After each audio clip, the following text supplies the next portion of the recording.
What's up, Sooner Nation, and welcome back to the WhackoPreview Podcast, where we go over all things OU football every Friday heading into the weekend of matchups ahead. I'm Steve Curtis, the voice behind Wacko Sooners. Hope you all enjoyed the bye week. I know I certainly did, getting to take a little bit of time off, and sorry that we've been missing out on content this last week and a half, but we are back on the grind. We are back to business because we've got the home stretch coming up, and today we got a lot to go over.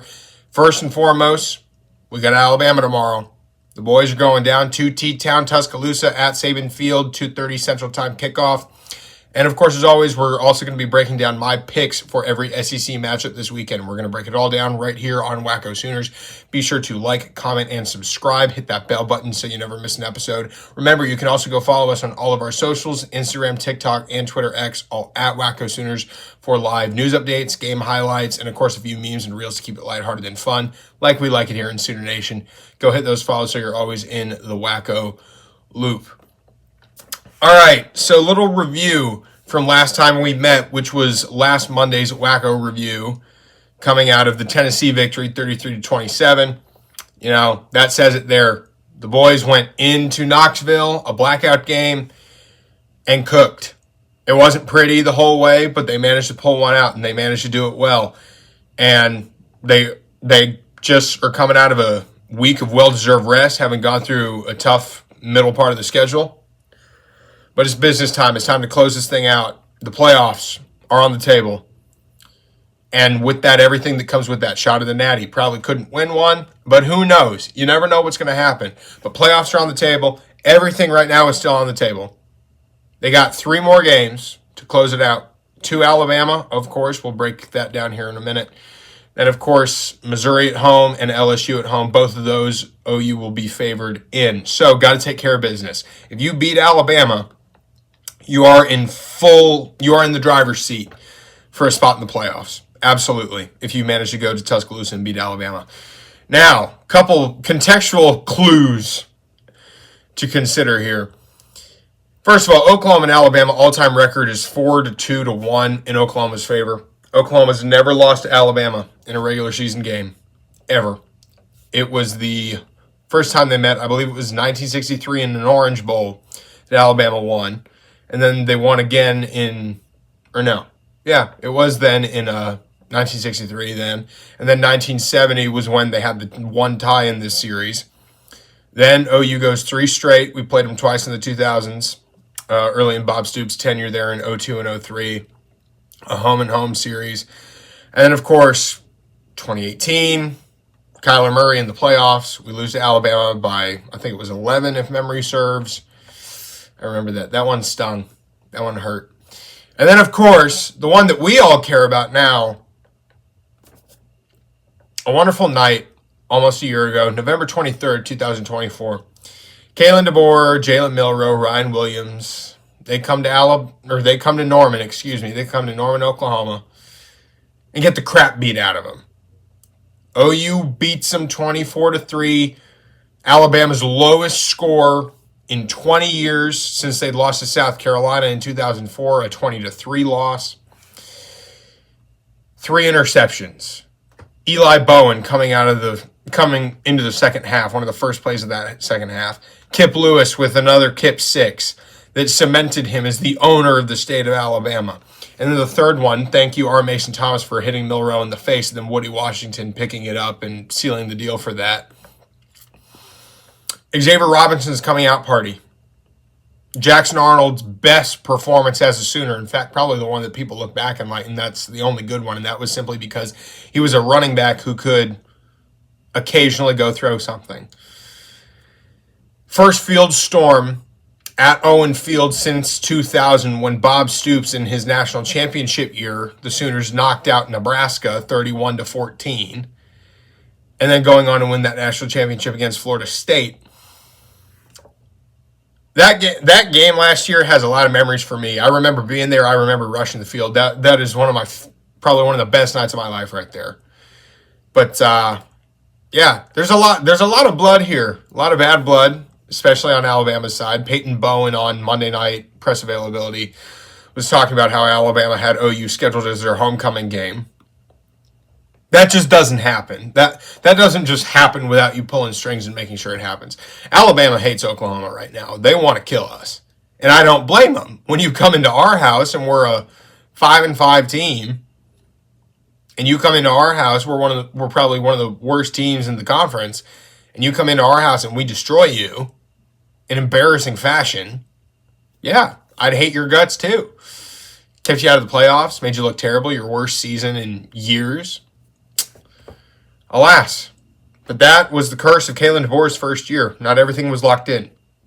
Now, on that note, Alabama did lose to Florida State to open the season. And Florida State is buns. So they weren't ready. They weren't locked in that first game. Ty Simpson was. He played his heart out. He did as best he could. And we'll get into Mr. Simpson here in a little while as well. But so far, seeing Alabama come up after their loss to Florida State to start the year, they look much better. They're a lot cleaner. They're a lot more consistent. One thing that I've always been curious about is, like, why don't they score so much in the second half? Because remember, Georgia, they didn't score at all in the second half, if memory serves. Against LSU, it was a little quiet too. Because it was, I think, 17-3 or 6. Let's double check this, actually. Yeah, it was 17-3 at halftime against LSU last week, and Bama managed to get one field goal late in the fourth quarter. They let South Carolina go toe-to-toe with them pretty good, up until pretty much right there at the end. You know who destroyed South Carolina? Oklahoma.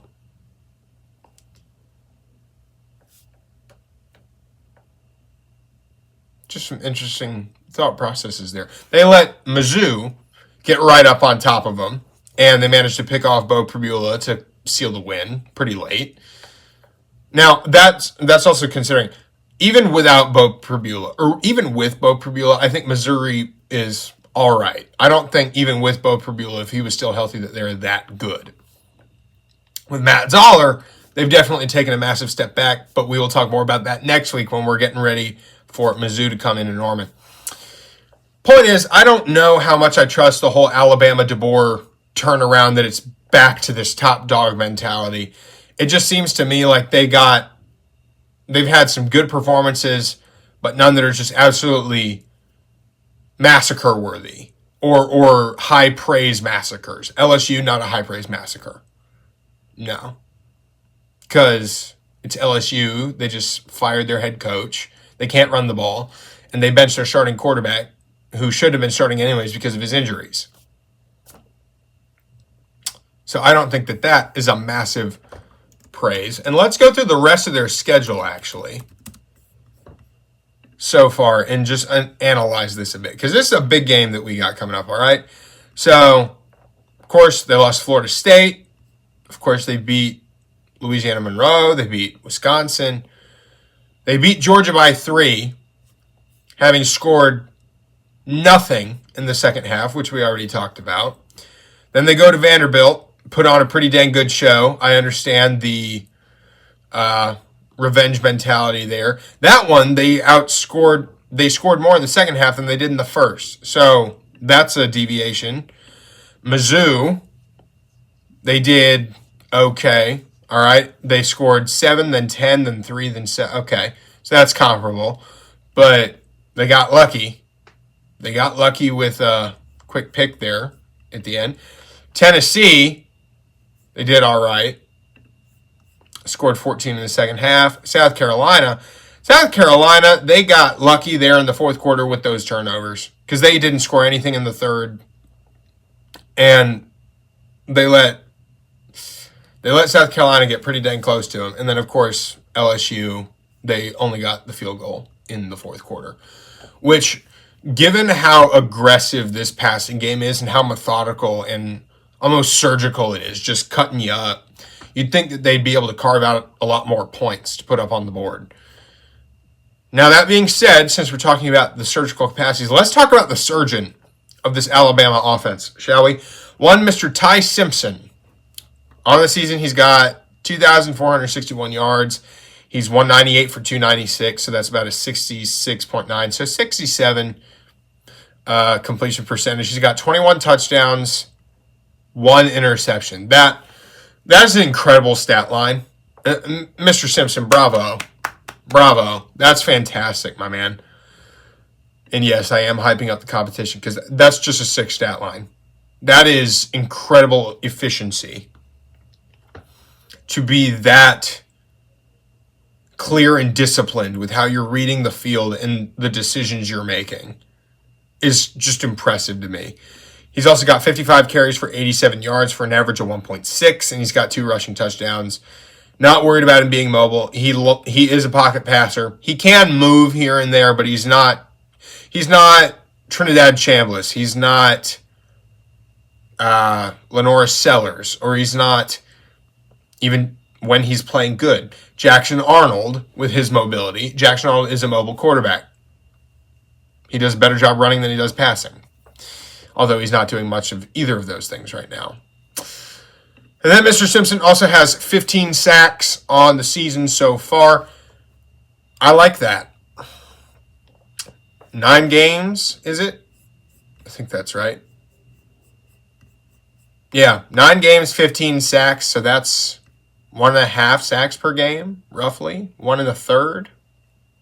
I don't know. I can't do quick math like that. But this defensive line that we've got here at Oklahoma, they're probably going to have some fun with that, and we will get into that more as we break down the defense. Now, to be a little bit more specific, Simpson last week against LSU, he was 21 of 35, so 60%.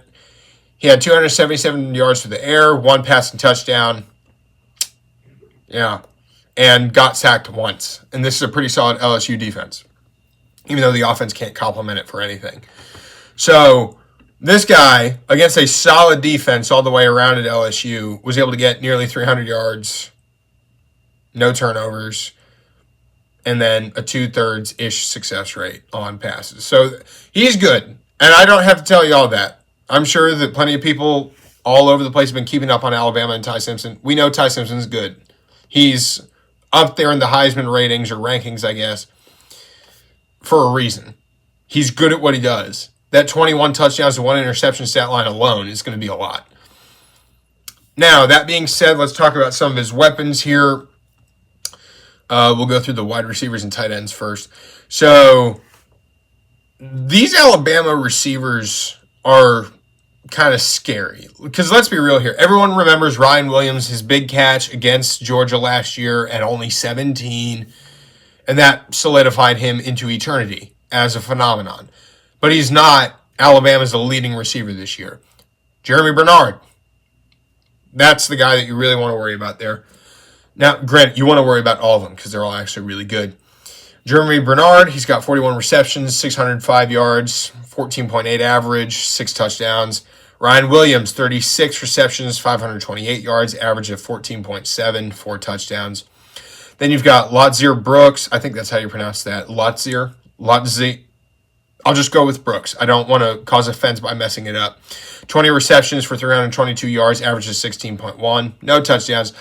And then Mr. Isaiah Horton, 24 receptions, 298 yards, average of 11.4, and 5 touchdowns on that. And then, of course, tight end Josh Cuevas, 24 for 261, 10.9 average, 3 touchdowns. These guys are crazy. And the Oklahoma secondary is going to have a lot to deal with upcoming against Alabama tomorrow. It's going to be an absolute dogfight. And, yeah, thank goodness that we're getting some guys back from injuries. But we will talk about that in a little bit. Point is, these wide receivers and Ty Simpson, this Alabama passing attack is going to push the limits of this Oklahoma secondary. It's going to stretch the field. And Ty Simpson, if he has enough time, is not going to get flustered. So a key, I think, is going to be getting him out of his rhythm. Get pressure on him, get after him, but also keep enough in coverage to where if he is able to get one off, you can take care of it. Now, the Alabama rushing attack, you've got 3 solid backs, or 3 that have seen any action. by Alabama standards at least. You've got Jam Miller. He's got 88 carries for 321 yards on the season, average of 3.6, 2 touchdowns. Kevin Riley, 48 carries, 186 yards, 3.9 average, no touchdowns. And then Daniel Hill, 29 for 104, 4.6 average, and 2 touchdowns.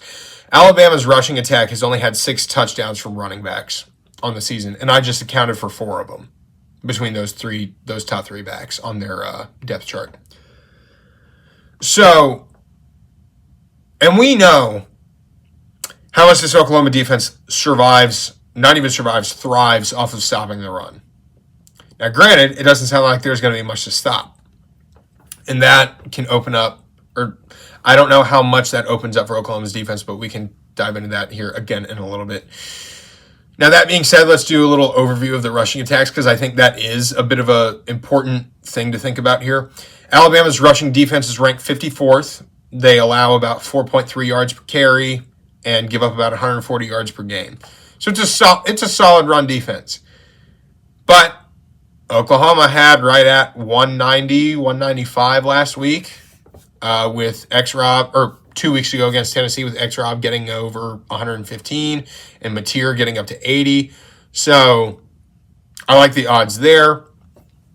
Meanwhile, Oklahoma's rushing offense is ranked 92nd, producing 3.9 yards per carry and about 137 yards per game.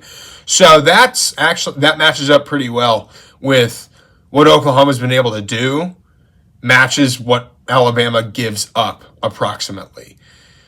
I will say, though, a positive trend. Oklahoma has seen running backs at least one running back go over 100 yards in each of the last 3 games.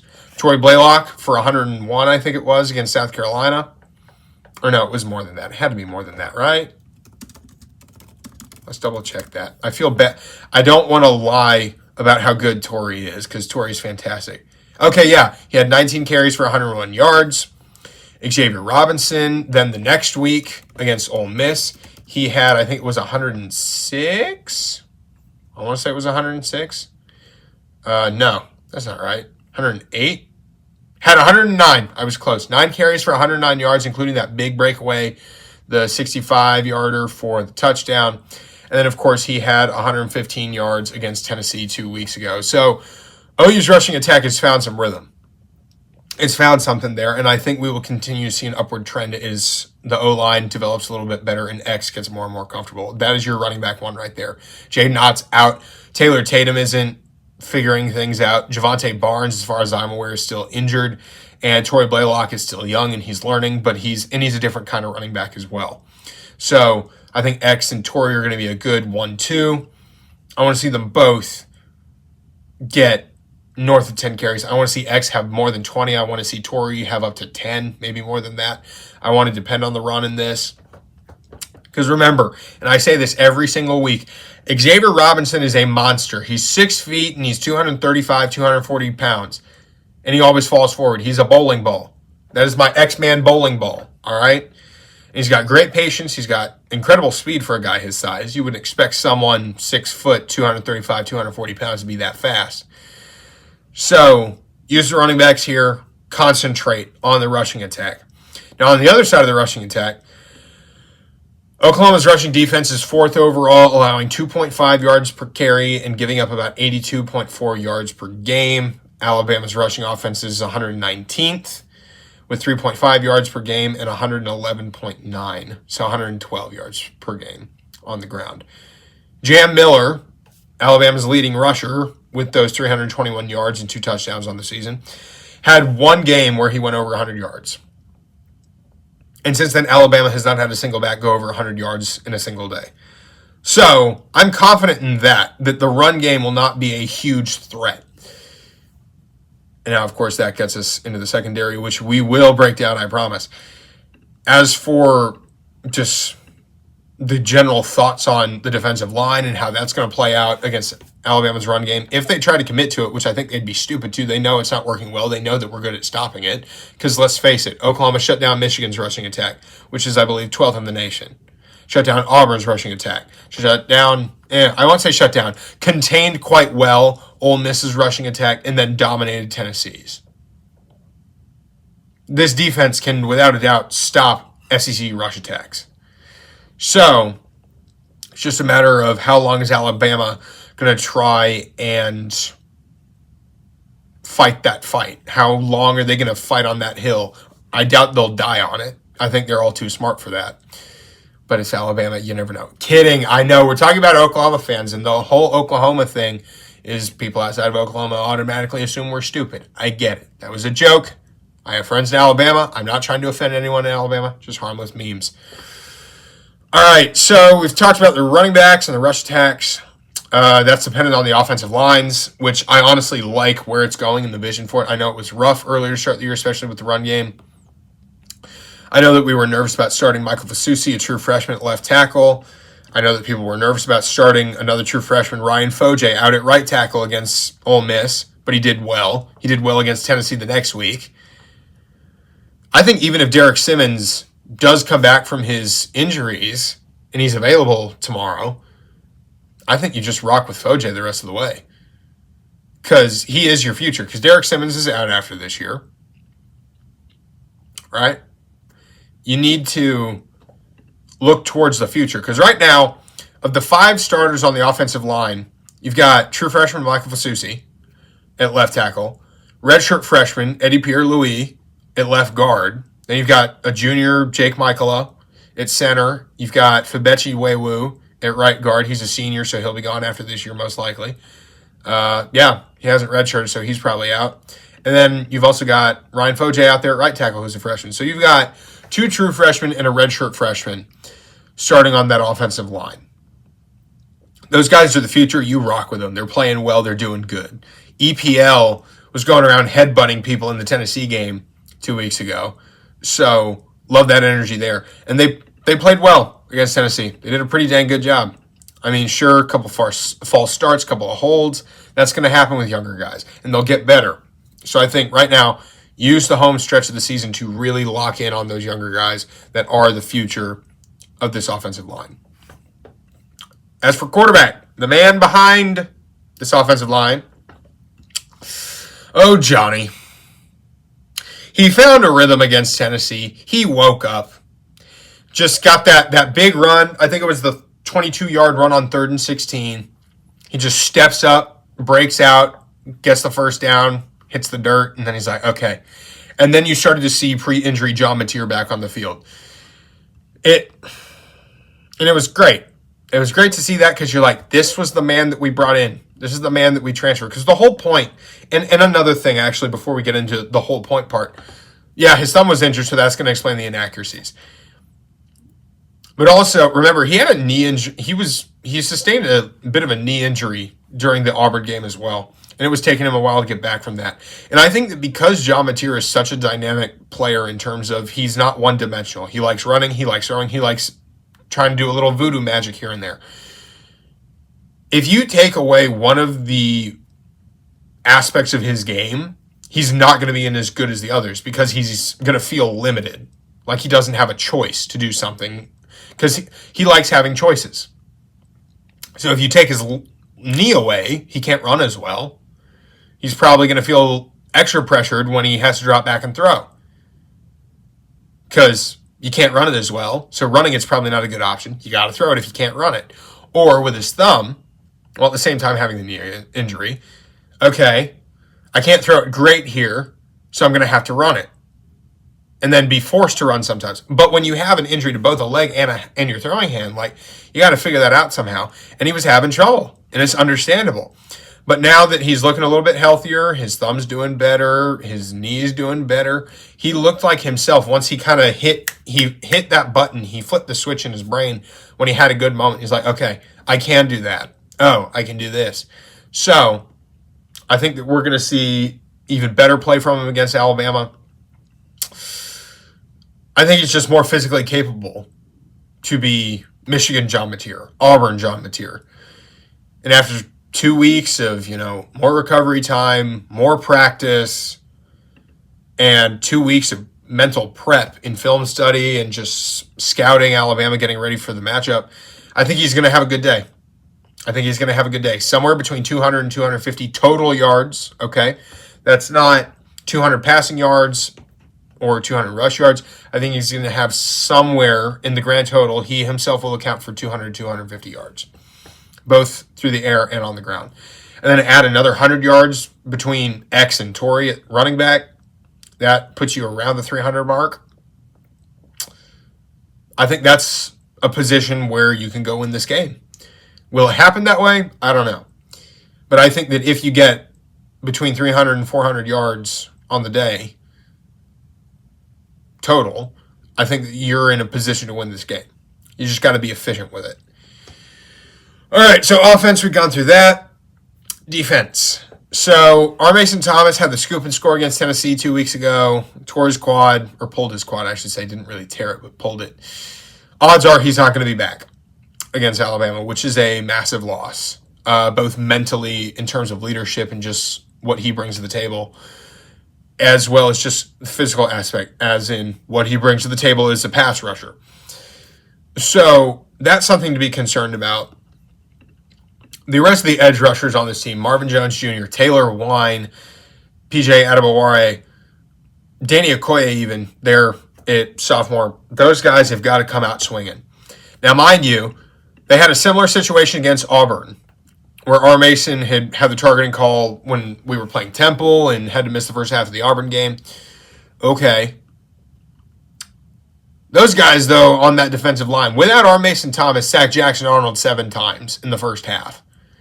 Then on the second play of the first half, R. Mason just comes out and gives him a bear hug, and then he gets the safety there to end the game. Now, that being said, R. Mason Thomas is an invaluable part of this defensive front. He really is. He's a leader, and he's probably the best player on there. Him with Taylor, actually that whole defensive line, you could make an argument for all those guys on the defensive line being the best players on the defense. But R. Mason Thomas, his lack of availability, it sucks. It's not great, but I'm confident in the guys behind him. Taylor Wine's been playing great ball this year, like Miguel Chavis said that he would. Miguel promised us there in summer camp, oh yeah, Taylor Wine's going to go crazy. And, Marvin Jones has been balling out. Danny Okoye has been looking good whenever he's coming in. He got a sack against Joey Aguilar at Tennessee 2 weeks ago. Then PJ's looking good too. You've got all these guys coming in, or not even coming in. They're already here, but they're behind R. Mason. I trust those guys to get it done. Just someone has to be the R. Mason substitute and just always be there. Always be that guy that you're worried about and that you're double teaming. Always be that guy. I'm hoping it's Taylor Wine because he's been playing great. Love that kid. As for some other injury returns, we have Kobe McKenzie at middle linebacker. He had that groin injury early against Ole Miss. He missed the Tennessee game. Owen Heineke stepped up big for him in both of those games. I mean, Owen Heineke going crazy, having 12 tackles in the first half against Tennessee. Come on, man. But it's looking like Kobe McKenzie has a real shot at coming back. I hope we do. Just his veteran presence. He's a great middle linebacker. They're commanding the field, knowing what needs to happen, getting in his gaps where he's supposed to be. Would love to have Kobe back for this. Gentry Williams back at corner. Vital. Pretty sure he's coming back. He was available to the media Monday night. And having Gentry back is going to be huge for this because without Gentry, you have Cortland Guillory, Eli Bowen, and then some of those other safeties that are coming in, helping at corner like Reggie Powers, Michael Boganowski, Jaden Hardy even. Those guys are good, don't get me wrong, but nothing substitutes for the experience that a fourth-year guy has there at corner. And Gentry's a stud. He's an absolute baller. And having him back to lead that secondary and be able to help lock down Jeremy Bernard and Ryan Williams is going to be huge. Going to be huge.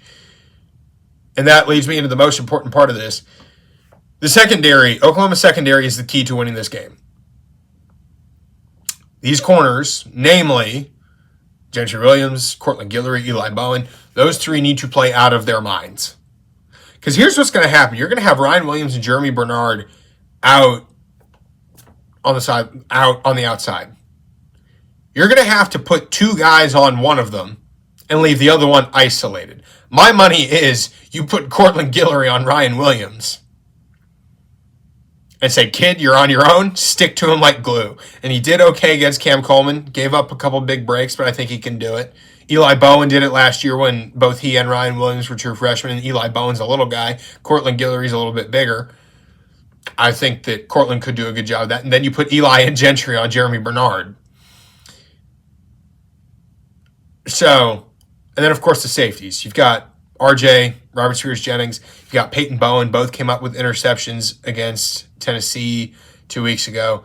And, of course, Reggie Powers, they're kind of mixing in at Cheetah and then also back in safety. And, of course, Michael Boganowski, Mr. Headhunter over here. You need this secondary to play the best game they've played all year. Auburn, they were able to get away with some stuff because Jackson Arnold is Jackson Arnold. Ty Simpson is not Jackson Arnold. Ty Simpson will kill you if you leave. If you are an inch behind, Ty Simpson's going to kill you. So this secondary needs to play out of their minds. They need to play absolutely out of their minds.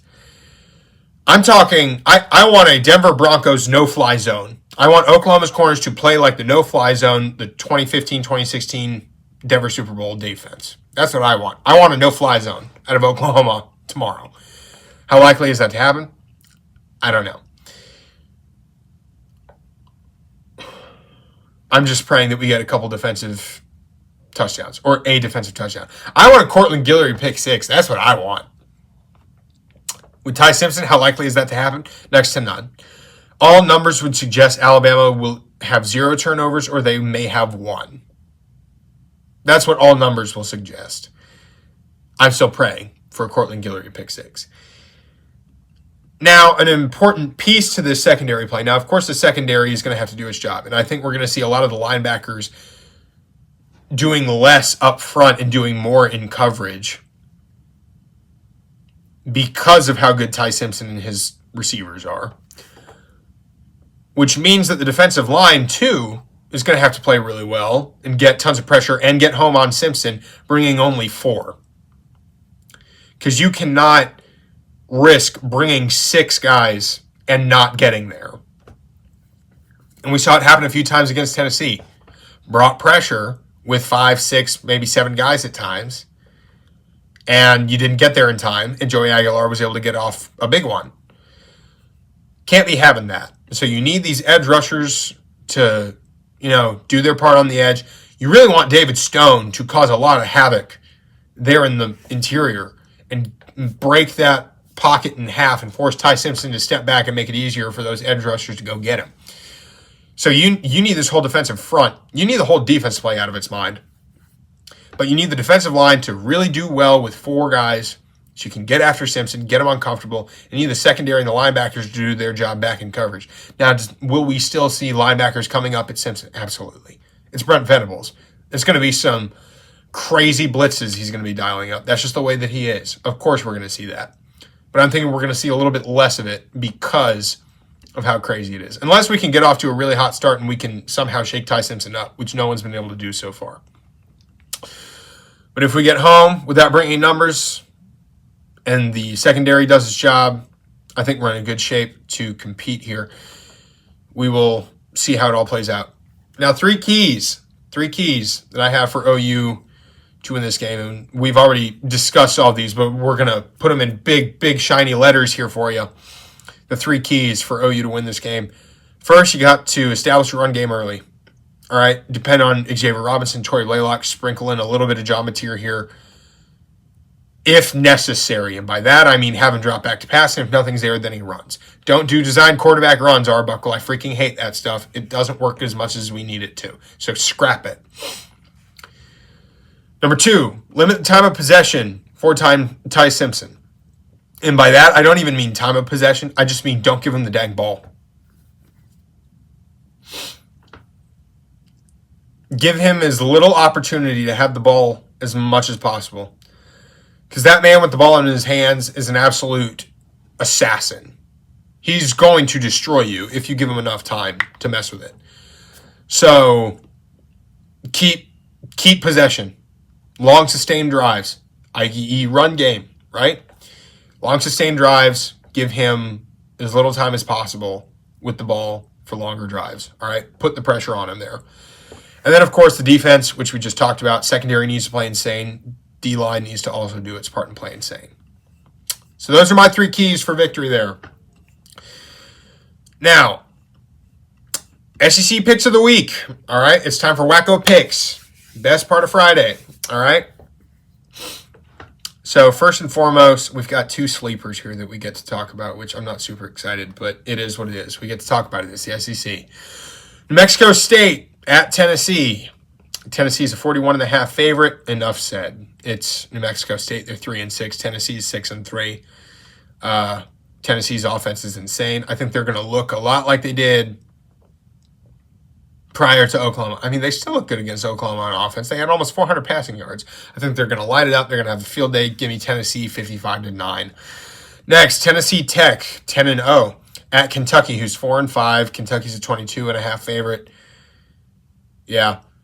The Kentucky win over Florida last week, 38-7, means nothing to me because Florida's just bad now, and we'll talk about that here in a second. But you don't need to dive into this too much. I've got Kentucky winning 38-14, so I do have them covering. Next, let's see. Who do we want to talk about next? What's the most sure spread? Yeah, we can do this one. South Carolina at Texas A&M. South Carolina's 3-6. A&M's 9-0. A&M is hot, man. They are hotter than a ghost pepper. They're the best team in the SEC, in my opinion. I do think they'd beat Alabama. I mean, South Carolina's crash and burn, too. So that makes an easy one. I think this is a good, just kind of chill-out game for A&M before they go into the rest of their schedule to close out with Texas at the end of the year in Austin. I think this will be another clear domination by the Aggies like they did against LSU 2 weeks ago. I've got A&M to win and to cover, 38-17. If A&M scores more than 38, I'm not going to be surprised. If South Carolina scores more than 17, I will be surprised. All right, next we've got Florida at Ole Miss. Ole Miss is a 14.5-point favorite. Florida's 3-6. Ole Miss is 9-1, with their one loss being to Georgia. Florida's buns, man. I was so high on Florida coming into the season. I was so excited when Florida beat Texas. I was at that game. Was so happy for my buddy that's a big Florida fan too.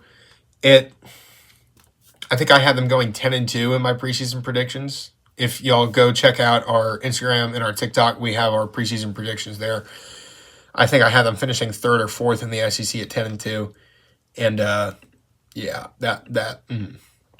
I look stupid right now. But Lane Kiffin and Trinidad Chambliss here at Ole Miss. Now, mind you, this is in Oxford. Kiffin and Chambliss are a perfect duo. Lane Kiffin has the quarterback he's always wanted. And Jackson Dart was great, don't get me wrong. I love Jackson Dart, especially what he's doing now in New York, even without Cam Scadaboo. But I think that this also is going to be Kiffin and Chambliss's interview, their final interview for Florida. I think if they beat the pants off Florida, which I think they're going to do, I think the odds that Kiffin goes to Ole Miss and Chambliss probably follows him is pretty high. So I think this is going to be a bloodbath. I think it's going to be Ole Miss 38-10. All right, Florida, I'm sorry. Y'all are just bad. I'm sorry. It's not personal. All right, after that, we've got Mississippi State 5-5 at Missouri 6-3. Mizzou is a 7.5-point favorite. I'm actually looking forward to this one. I think this is going to be a good watch. Like a lot of the Mississippi State games have been this year, a lot of them have been really entertaining, except for the Georgia one. Tennessee, that was entertaining. Arkansas was entertaining. Texas was entertaining. I think it's going to be a really good watch, honestly. My thing about Matt Zollers, the Mizzou QB, true freshman, he's young, he's inexperienced. That's a given, right? Michael Hawkins Jr. was the exact same way last year at Oklahoma. I think Ahmad Hardy, Mizzou's running back, fantastic. He crossed the 1,000-yard mark against A&M last week, a couple big runs. I think that Mizzou's going to do well here, and I think their defense is solid. But I think the backbreaker here is the depth chart at quarterback. Because Mississippi State, remember, Blake Shapen did go out against Georgia last week there in the third quarter with an unspecified injury, or at least as far as I can tell, it's unspecified. And you have Kamario Taylor came in. He had a passing touchdown and 3 rushing touchdowns, if I'm not mistaken. So This kid in Jeff Levy's offense is talented, and he's really good at what he does. And that was against Georgia, and Georgia's defense is solid. Actually, wait, am I lying here? Something tells me I'm lying. Something tells me I'm lying here, and I'm very nervous about that because I don't want to lie to you guys.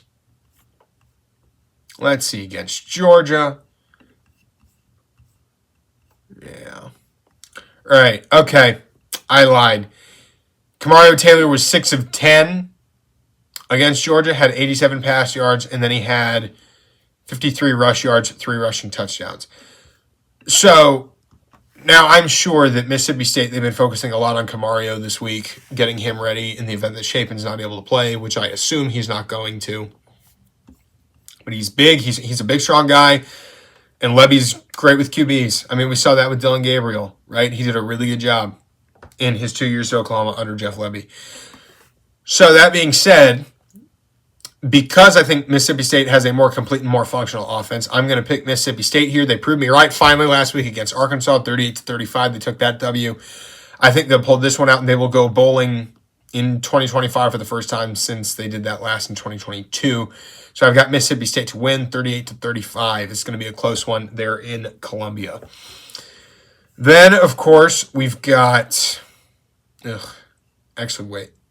Yes, we've got 3. One is an The other one is definitely an We've got Arkansas, who's 2-7, probably the best 2-7 team there is, at LSU 5-4, and LSU's a 5.5 favorite. I think that Arkansas's offense is pretty solid, all things considered. Taylon Green is pretty good. Bobby Petrino's getting them in a lot of close games because they've had a lot of close ones that they just can't pull out. Hence why I say best 2-17 there is. Because let's be real here for a second. Because what they won their first 2 games. WCU, Kent State, lost to BYU by 7. Oh wait, oh no, that's an ancient game. What the heck am I doing? Here we go.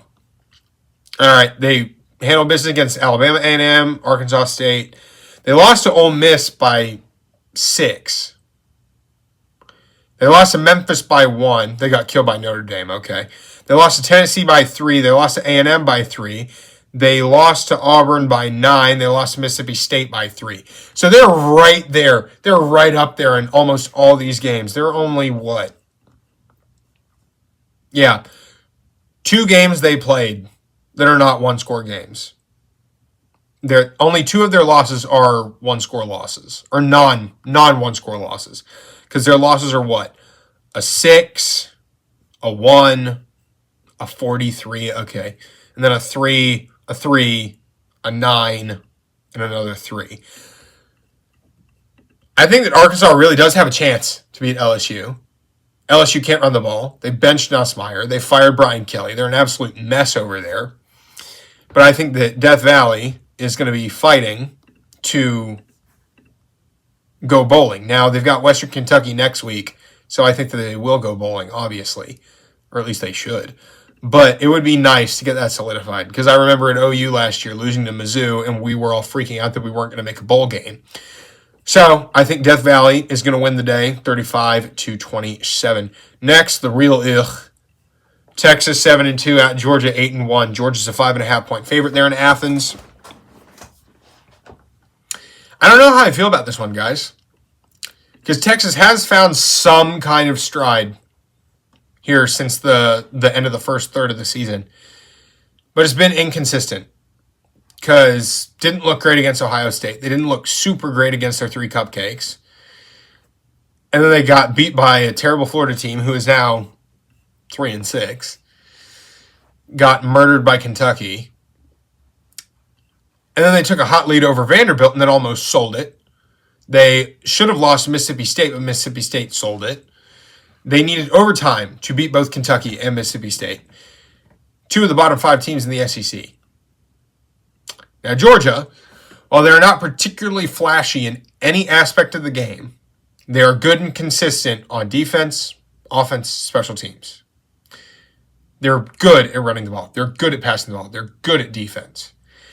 So while Texas is a little inconsistent throughout games, they're just all over the place. So, and then of course Kirby Smart and his guys are just good at playing in rough situations and they don't flinch. They are literally dogs, pun intended. So I've got Georgia to win and to cover, 30-20. And then finally, of course, the game that we all care about. We've already broken it down quite a bit, so we're just going to hop pretty much right into the prediction here. Oklahoma 7-2 at Alabama 8-1. Alabama is now a 5.5-point favorite. Yesterday it was, or no, I think it was Wednesday. Wednesday it was 7.5-point favorite. Yeah, I think it's possible for OU to win this. I'm not banking on it though, as much as it pains me to say. Now, of course, everyone said that they were going to get killed last year, and they did the killing. So you never know what's going to happen. It is college football. But at the end of the day, I am going to pick Alabama to win this one. I am going to pick them to cover. I've got Alabama winning 30-23. I think Tate Sandell, Mr. Short Shorts, Daisy Dukes himself, is going to have to come in handy here and really come away with it. Because if we're doing 23 right there, that's 3 field goals out of him. That's 2 touchdowns and 3 field goals. And they're probably going to have to be long ones. So, Daisy Dukes, man, got to have you locking in. But yep, that's my pick. Oklahoma at Alabama. Bama wins 30-23. If I am wrong, I will be the first to apologize. And it will be very emphatic and profound. Well, guys, so, yeah, those are the wacko picks for the week. Now remember, Oklahoma at Alabama. Tomorrow, 2:30 p.m. Central Time. Bryant-Denny Stadium, Saban Field, 2:30 p.m. kick. Should be a good one. Hopefully our boys can pull it out. I'm really optimistic that they're going to look good. I'm praying and hoping that they're going to be able to pull this W out. I think it would be a massive step for BV, and that would probably lock our spot in the playoffs because I assume that we're going to end up beating Mizzou and LSU, but we can do more playoff talk on Monday on Wacko Review, depending on how this goes. I don't want to talk about it too much here because I don't want to jinx it. I hate potentially jinxing things, so we're not going to do that here.